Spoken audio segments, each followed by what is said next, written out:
Let's dive straight into the third foundation. Pitch and melody. What I'm talking about there is the different notes that you can hit. Now, before we dive into this particular foundation, I've got a couple of questions I want to ask you. The first question I want to ask you is the following. So question number one. I want you to think about a book that you've read many times. So a book that you've read multiple times that you love and you adore. Now, if I asked you the following and I asked you, hey, could you recite for me one page in that book, word for word without getting one word wrong, could you do it?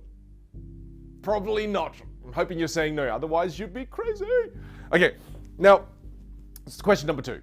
If I asked you to think of a song that you love and a song that you adore, and a song you've sung multiple times, if I asked you to recite for me that song word for word without getting one word wrong, could you do it? The answer is probably yes. Now, isn't that interesting?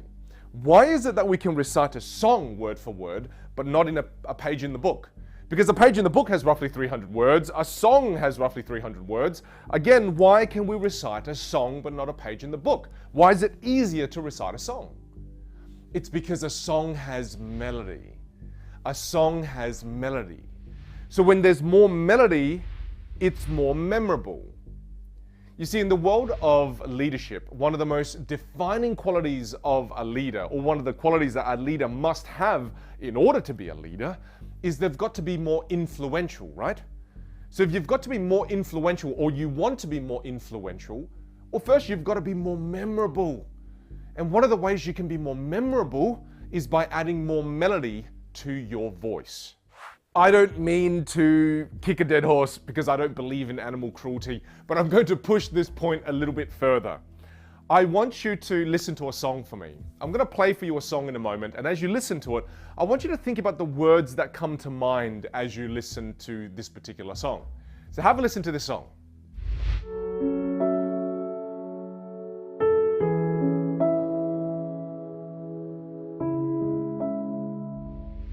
What words came to mind for you?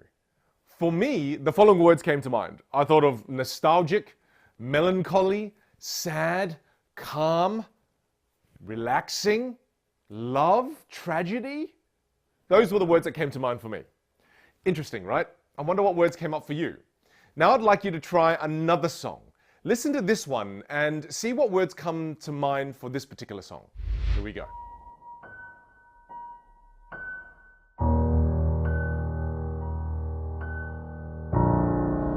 Ooh, what words came up for you? For me, just two words. My wife.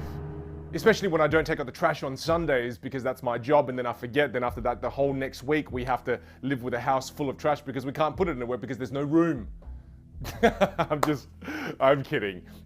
Wait, what's that feeling behind? How did the... You're probably thinking, that doesn't make sense. He died and then he just kind of respawned from that corner. None of this makes sense. Doesn't have to make sense. Welcome to my world. But I'll tell you what does make sense. What does make sense is all of those piano tracks that I played for you, none of them had any words in them.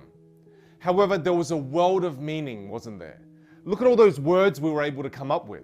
Even though there were no words in the actual tracks, we actually had words come up in our minds. What this tells us is that there's a world of meaning that lives underneath melody. And there's a world of meaning that lives underneath the melody that lives underneath your voice. There's a melody that lives underneath your voice. That's why we often say, when Susan and Jerry, when they walk into the room, they can lift the energy in the room. What are they talking about? They're talking about the melody that lives underneath Susan and Jerry's voice. Okay, time for an example. I want you to check this video out. Here we go. You talking to me? You talking to me? You talking to me?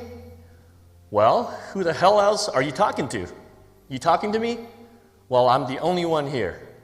Who the fudge do you think you're talking to? You talking to me? Lower. You talking to me? High. You talking to me? Low. Well, who the hell else are you talking to? You talking to me? High. Really high. Well, I'm the only one here. Who the fudge do you think you're talking to? And as we... Hold on.